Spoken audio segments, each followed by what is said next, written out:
સુરતના કતાર ગામમાં ઝૂંપડપટ્ટીના બાળકોના શિક્ષણ માટે એનજીઓએ ખરીદેલો સ્ટેશનરી સહિતનો સામાન ડિમોલિશન સમયે એસએમસીએ જપ્ત કર્યો હતો. એ સામાન કચેરી ઉપરથી ગાયબ થયો હોવાનો એનજીઓના સંચાલકોનો આક્ષેપ છે. સુરતના ઝૂંપડપટ્ટી વિસ્તારમાં રહેતા બાળકોના શિક્ષણ માટે કાર્યરત સ્વસર્જન એનજીઓના સંચાલકો હાલ ધર્મસંકટમાં મુકાયા છે. કતારગામ વિસ્તારોમાં ઝૂંપડપટ્ટીના બાળકોને ભણાવવા માટે એનજીઓએ લોકોની મદદથી સ્ટેશનરી સહિતનો સામાન ખરીદ્યો હતો. ઝૂંપડપટ્ટીના બાળકોના એફિડેવિટના આધારે આધાર કાર્ડ પણ તૈયાર કર્યા હતા. આ તમામ વસ્તુ કતારગામમાં ડિમોલિશન સમયે એસએમસીએ જપ્ત કરી હતી, પરંતુ ત્યારબાદ કચેરી ઉપરથી આ સામાન ગાયબ થયો હોવાનો એનજીઓના સંચાલકોનો આક્ષેપ છે.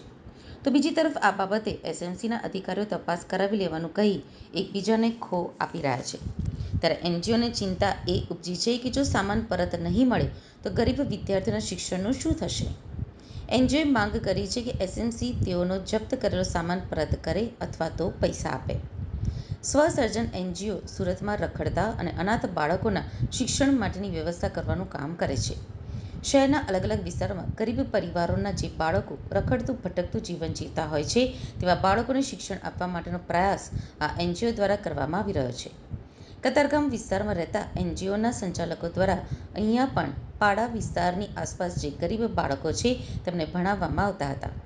એવી જ રીતે શહેરના અલગ અલગ વિસ્તારોમાં આ એનજીઓ દ્વારા કામગીરી કરવામાં આવી રહી છે. જોકે ગેરકાયદેસર દબાણ કરેલા ઝૂંપડા સહિતની અન્ય વસ્તુઓને પણ દબાણ ખાતા દ્વારા દૂર કરવામાં આવી હતી.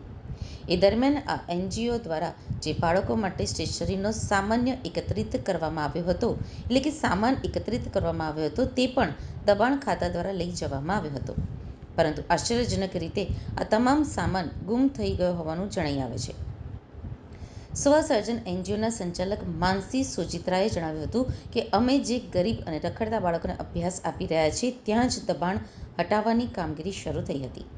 ગેરકાયદેસર દબાણ થયું હોય અને તેને દૂર કરવામાં આવે તો એ સારી બાબત છે, પરંતુ અમે જ્યાં બાળકોને ભણાવતા હતા ત્યાં અમે ઘણો બધો સામાન આ ગરીબ વિદ્યાર્થીઓ માટે એકત્રિત કર્યો હતો. હવે શૈક્ષણિક સત્ર શરૂ થવા જઈ રહ્યું છે ત્યારે બાળકોને નોટ, પેન્સિલ, નાના બાળકો માટેની ગેમ સહિતની અનેક સ્ટેશનરીની સામગ્રી અમે એકત્રિત કરી હતી.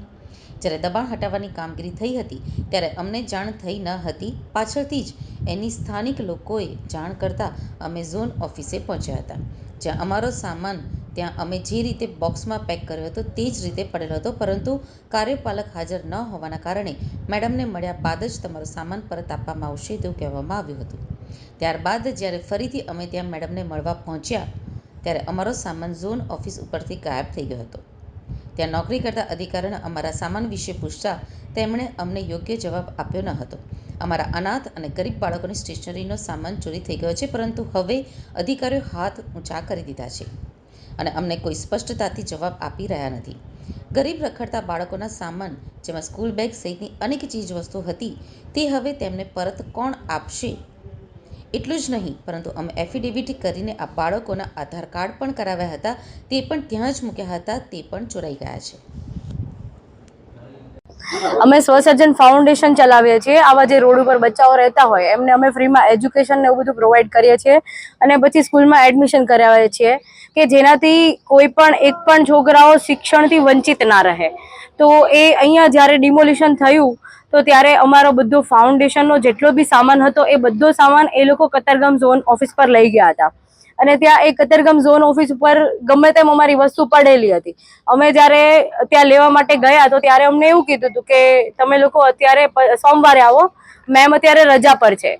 તો અમે લોકો સોમવારે પાછા ગયા તો સોમવારે એ સામાન ત્યાં નહોતો, એટલે અમે લોકોએ ત્યાં કમ્પ્લેન કરી કે ભાઈ અમારો સામાન અહીંયા નથી, અમે શનિવારે જોયો તો અને સોમવારે નથી. તો એ લોકો એવું કીધું કે આ લોકો ચોરી ગયા છે. તો હવે એ ચોરી ગયા છે કતારગામ ઝોન ઓફિસની અંદર હતો, તો એ જવાબદારી તમારી છે.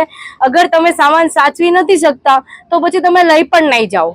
અગર તમે લઈ જાઓ છો તો એ સામાનની જવાબદારી તમારી છે કે તમે સાચવો.